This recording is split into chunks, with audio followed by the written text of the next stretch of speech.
Halo, selamat berjumpa kembali dengan saya di channel YouTube Abidi. Apa kabarnya penonton, teman-teman semua? Semoga kalian saya doakan selalu diberikan kesehatan, selalu diberikan rezeki yang melimpah, dan selalu diberikan perlindungan, dilindungi oleh Tuhan yang Maha Kuasa, oleh Allah yang Maha Kuasa. Semoga di bulan Ramadan ini, bulan penuh berkah, buat kita kejar amalan-amalan baik, tujuan kita apapun itu. Mumpung satu bulan penuh ini bisa dimanfaatkan untuk banyak beramal. Ya, teman-teman, kali ini sebenarnya saya hanya ingin flashback, mengupas balik tentang video yang sudah saya upload. Ada kawan saya, teman saya, yang menanyakan beberapa hal. Ini saya catat teman-teman semua. Jadi mungkin mohon maaf untuk penonton atau teman-teman yang sedang menonton tayangan ini. Alangkah baiknya lihat video saya dari awal, atau video saya belum banyak, baru 15 gitu. Jadi ngikutin perjalanan saya sedang mengalami yang namanya penyakit psikosomatik, anxiety maupun panic attack ini. Jadi tahu gitu.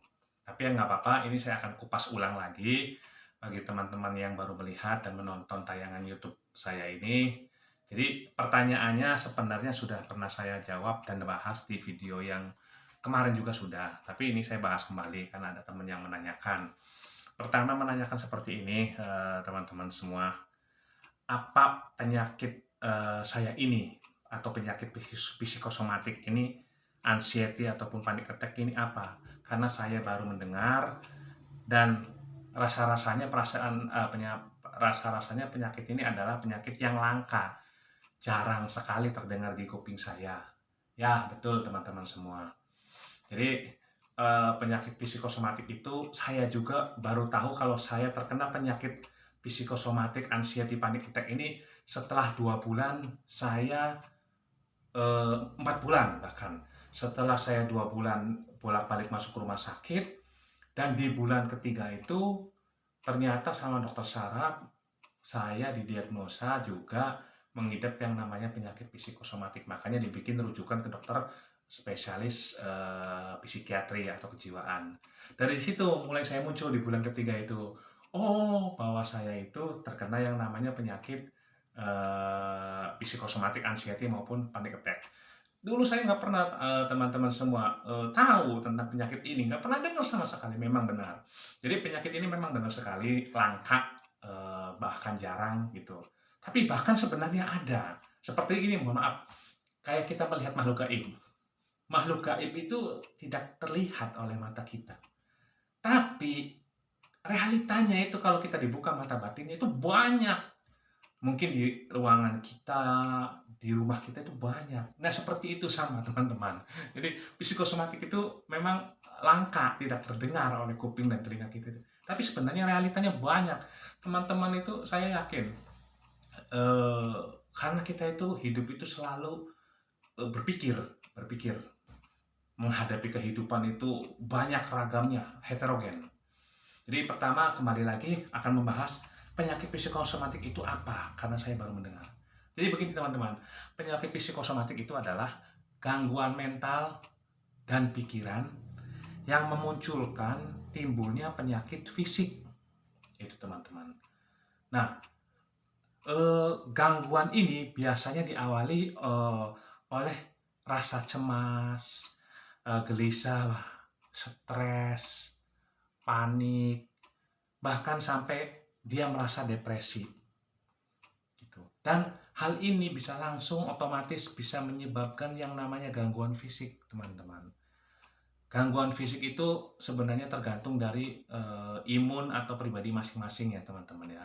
Karena faktor pertama itu kita faktor imun, kedua lagi faktor lingkungan untuk gangguan fisik tersebut, teman-teman. Setiap orang penderita psikosomatik anxiety panic attack itu beda-beda gejala fisik yang timbulnya itu. Cuman hampir mungkin sama, banyak gejalanya gitu. Misalkan ada 46 misalkan.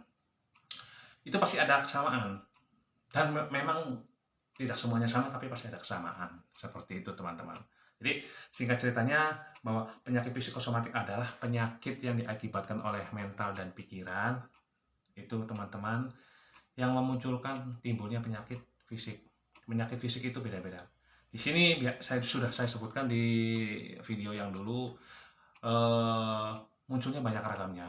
Seperti jantung gitu. Biasanya itu mendominasi awal itu jantung merasa berdebar-debar kencang. Itu biasanya mendominasi nomor pertama yang menderita penyakit psikosomatik. Setelah itu keduanya apa? Dia merasa lemas, tak bertenaga. Walaupun dia tidak melakukan apa-apa, dia lemas, tak bertenaga. Itu teman-teman semua. Yang ketiga laginya apa? Vertigo, pusing kelayangan. Seperti tidak ada tenaga. Gitu. Seperti kayak mau pingsan, teman-teman. Itu biasa mendominasinya itu. Terus otot di belakang itu, leher itu sakit. Kenceng itu teman-teman. Kenceng. Saya juga hari ini dari tadi merasakan kesakitan yang namanya otot ini di sini teman-teman. Sama kepala seperti ditusuk-tusuk sama paku. Itu gejalanya teman-teman. Jadi di sini juga ya diantaranya ya tangan merasa kebas atau kesemutan gitu. Saya juga merasakan itu kalau nyetir motor itu walaupun sebentar tangan itu kayak kesemutan, kayak kram gitu teman-teman. Betul itu gangguan dari gejala fisik. Terkadang kita juga merasa ketakutan dan kecemasan yang berlebihan walaupun keluhannya itu ringan teman-teman. Walaupun keluhannya ringan, kita itu ringan, misalkan jantung berdebar, kita jadi panik, kita jadi cemas gitu. Akhirnya tambah menimbulkan lagi lah gejala fisik karena dari kepanikan dan kecemasan kita itu teman-teman. Itu yang disebut namanya penyakit psikosomatik. Jadi sekali lagi penyakit psikosomatik itulah anxiety dan panic attack itu singkat katanya penyakit yang diakibatkan oleh pikiran dan mental yang mengakibatkan munculnya penyakit fisik itu. Seperti itu teman-teman. Terus yang kedua ada lagi yang menanyakan juga kepada diri saya, ada nggak tanda-tandanya kalau pas mau muncul anxiety, panic attack ataupun psikosomatis ini mau datang? Jadi tergantung teman-teman ya, ada dua. Pertama itu ada tanda-tanda bagi mereka yang sudah memiliki misalkan genetik atau keturunan ya teman-teman ya. Jadi dia itu misalkan bisa muncul dengan sendirinya tanpa ada penyebab. Ada. Saya juga sama teman-teman. 2 hari yang lalu tanpa ada penyebab muncul dengan sendirinya. Tiba-tiba saya merasa panik. Jadi kalau bukan panik, ya fisik yang muncul. Gitu. Nggak ada penyebab. Gitu. Nah, apalagi ada penyebab. Gitu. Misalkan ada penyebab itu ya apa? Kita mendengarkan kabar yang buruk. Itu kontan teman-teman, langsung muncul gejala fisik. Jadi gejala psikosomatik anxiety dan panic attack ini bisa muncul karena tidak ada penyebab maupun karena ada penyebab. Itu teman-teman yang dirasakan oleh saya. Itu pertanyaan dari teman-teman saya, ada tanda-tanda nggak kalau muncul cemas dan paniknya seperti itu tadi? Ada dan tidak ada. Ada, yaitu tiba-tiba saya keringat dingin, tiba-tiba saya pusing vertigo, itu padahal tidak ada pemicunya. Gitu. Nah, apalagi ada pemicunya, itu lebih parah lagi, teman-teman. Lebih parah lagi tuh. Kalau ada pemicunya lebih parah itu lagi. Karena lama ini. Terapinya untuk sembuh kembali normal itu lama, prosesnya bisa berjam-jam, teman-teman. Kalau kita udah keserang yang namanya anxiety ataupun panic attack ini atau psikosomatik itu, lama prosesnya berjam-jam untuk pulih kembalinya, teman-teman. Jadi memang sangat sensitif sekali itu. Yang kedua. Terus yang ketiga ada lagi yang nanya ke saya, ini saya sengaja rangkum saja ya teman-teman ya, biar cepat gitu. Sebenarnya udah dibahas di video-video yang dulu, cuma sekarang kita singkat aja, jadiin satu. Yang ketiganya ada yang mungkin apa ya, mungkin ngerasa menyamakan. saya merasa saya merasa biasa-biasa aja, walaupun dengan kondisi kesehatan saya, baik pikiran, mental, dan kejiwaan saya. Walaupun kadang saya merasa stres, kata teman saya. Ingat teman-teman, saya sudah pernah ngomong. Jadi munculnya psikosomatik itu banyak faktornya. Pertama, karena genetik. Basicnya dia sudah cemas dan ketakutan. Basicnya ya teman-teman ya, gitu deh. Jadi faktor itu, gitu. Jadi tidak serta merta orang yang sehat itu secara fisik, nah dia akan tidak terkena yang namanya penyakit psikosomatik. Itu hanya dari apa teman-teman? Dari pola pikir. Jadi dia begitu kena stres ataupun dia ngerasa katanya dia apa namanya, dengan pekerjaan saya yang capek, saya biasa-biasa aja kok katanya gitu. Gitu. Jadi ya itu tadi saya jawab. Kalau misalkan teman-teman merasakan biasa-biasa saja, itu jangan salah. Teman-teman harus berhati-hati. Karena ya itu saya bilang, pemicu dari psikosomatik itu dari pikiran dan mental yang diakibatkan oleh stres ataupun depresi. Stres dan depresi itu muncul karena apa? Karena mungkin bisa dari pekerjaan teman-teman. Seperti ini. Misalkan kita kerja, target, kita mau ada meeting nih, kita nggak sesuai hasilnya, kita takut dimarahin sama bos. Itu pemicunya diantaranya teman-teman. Bagi yang kuliah, aduh besok mau ujian, nanti gimana nih saya? Hasilnya nilainya bagus enggak? Baik enggak? Gitu. Nah seperti itu teman-teman. Itulah akan memunculkan yang namanya penyakit psikosomatik teman-teman. Itu. Nah ini eh, cara menanganinya, eh, saya sering melihat dan di YouTube, terutama yang dari Dokter Andri itu. Sekali lagi saya banyak masukannya, terima kasih kepada Dokter Andri itu. Jadi cara menanganinya itu memang saya terapkan di badan saya teman-teman. Alhamdulillah kalau dilihat dari kuantitas kambuhnya sudah rada menurun gitu. Terus saya coba introspeksi diri. Jadi pertama cara menanganinya itu, jadi kita dari cara pola pikir yang negatif kita rubah ke yang positif itu dulu teman-teman. Yang biasa kita negatif nih, kita rubah ke yang apa namanya, yang dari negatif ke yang positif. Maksudnya begini buat teman-teman. Kita misalkan eh, karyawan nih, kita mau katakanlah kenaikan pangkat. Kita ada tes atau wawancara dulu. Nah, kita itu 1 hari 2 hari sebelumnya itu kita udah deg-degan. Aduh nanti saya ditanya apa ya? Aduh nanti saya bagaimana jawabnya ya? Aduh nanti saya kalau misalkan nggak diterima bagaimana? Saya kalau nggak bisa jawab saya malu. Jadi kebanyakan aduh dan aduh teman-teman. Itu. Jadi bukannya dia itu belajar atau menghafalkan trik-trik cara untuk menghadapi wawancara. Dia malah merasa ketakutan dan kecemasan. Jadi akhirnya apa? Yang utamanya itu yang namanya belajarnya itu tidak dilakukan. Jadi dia semalaman suntuk atau 1 hari 2 hari itu hanya memikirkan gitu. Aduh saya begini, aduh saya begitu. Tapi dia tidak belajar teman-teman. Untuk menyiasati wawancara itu enggak. Ya itulah teman-teman. Munculnya itu di situ. Jadi merubah pola pikir itu. Kita eksekusi. Oh iya saya besok mau ada wawancara. Saya belajar. Kita cari browsing di YouTube segala macam tentang cara menghadapi wawancara. Gitu. Itu kita lakukan. Kita bismillahirrahmanirrahim. La haula wala, saya maju. Itu teman-teman yang dibutuhkan. Keberanian dulu. Jadi bukan berpikir dulu aduh gitu, bukan. Kita lakukan dulu gitu. Kita kerjakan dulu baru kita mengeluh gitu. Tapi banyakannya itu kita mengeluh dulu, aduh nanti ini bagaimana, aduh nanti ini bagaimana. Itu hampir semua orang rata-rata seperti itu teman-teman ya gitu.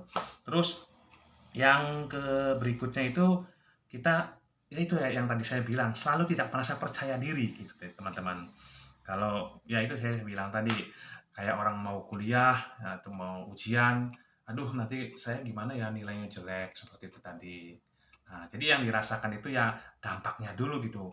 Nanti orang tua marah, nanti nggak lulus itu bukannya dia itu belajar. teman-teman. Itu bukannya dia belajar, malah aduh gitu. Jadi ya itulah tadi saya bilang untuk pelajar, untuk yang pekerja seperti itu. Jadi banyakkan adunya. Dia tidak melakukannya dulu gitu teh, baru mengeluh gitu teh. Kalau kita udah mencobanya dulu itu la bismillahirrahmanirrahim kita bisa. Itu teman-teman. Nah, itu rata-ratanya hampir saya perhatikan memang semuanya merasa kecemasan dulu, kekhawatiran dulu. Aduh dulu yang dimulai, bukan kita itu misalkan kayak pengen ujian belajar dulu, bukan gitu teman-teman. Nah, itu saya rasakan juga seperti itu teman-teman. Terus yang terakhirnya itu teman-teman, eee saran yang terakhir itu atau kita itu yang menderita penyakit psikosomatik itu menyadari sesadar-sadarnya bahwa kita itu sedang menderita yang namanya penyakit psikosomatik. Artinya begini teman-teman, kalau munculnya gejala jantung nih kita udah pede aja, oh ini mah psikosomatis muncul gitu, gitu. Terus kita misalkan merasa lemas, oh ini mah munculnya apa namanya penyakit psikosomatik. Jadi kita udah mengetahui dulu teman-teman. Jadi kita tidak merasa panik dan cemas gitu. Itu contohnya teman-teman. Kita harus sadar diri, kenyataan, menyadari diri bahwa oh ya saya sedang menderita penyakit psikosomatis ini. Karena proses penyakit psikosomatik ini jujur teman-teman itu butuh proses yang panjang untuk penyembuhannya sendiri itu, dan butuh terapi yang panjang juga. Semuanya butuh proses sangat panjang, itu bisa berbulan-bulan bahkan bertahun-tahun, tergantung dari kerajinan ataupun apa namanya usaha dan ikhtiar masing-masing si penderita ya teman-teman ya. Jadi kita harus menyadari diri sendiri bahwa kita itu sekarang sedang menderita penyakit gejala psikosomatis, dan munculnya fisik ini diakibatkan oleh penyakit psikosomatis, biar kita tidak merasa panik. Itu teman-teman. Jadi ingat sekali lagi, penyakit psikosomatik ini apa namanya adalah penyakit yang muncul dari pikiran dan mental gitu, menimbulkan gejala fisik. Itu teman-teman semuanya. Jadi itu saja teman-teman pertanyaan dari teman saya itu. Jadi saya rangkum lagi di sini biar singkat. Boleh teman-teman bertanya misalkan ada sesuatu yang nggak paham ataupun nggak jelas gitu. Oh iya, jangan lupa untuk teman-teman setia semua di channel YouTube ABD ini, saya mohon biar teman-teman semua selalu mengikuti update video saya, klik subscribe-nya atau loncengnya, gratis kok, tidak bayar teman-teman.